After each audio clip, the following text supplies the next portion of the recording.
بسم اللہ الرحمن الرحیم۔ السلام علیکم ورحمۃ اللہ وبرکاتہ۔ حضرت ابو ہریرہ رضی اللہ تعالی عنہ فرماتے ہیں کہ رسول اللہ صلی اللہ علیہ وآلہ وسلم نے ارشاد فرمایا ہے کہ آدمی جب لوگوں کے سامنے نماز اچھی طرح سے ادا کرے اور تنہائی میں بھی اچھی طرح سے ادا کرے تو اللہ تعالیٰ فرماتے ہیں یہ میرا بندہ سچا ہے۔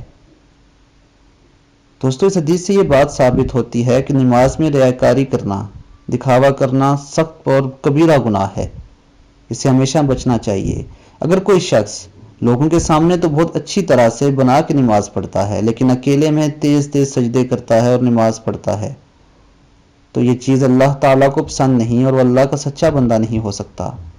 مگر جو شخص دنیا والوں کے سامنے بھی اور تنہائی میں بھی بہت اچھے طریقے سے نماز ادا کرتا ہو، نماز کا حق ادا کرتا ہو، تو وہ شخص اللہ کا سچا بندہ ہے۔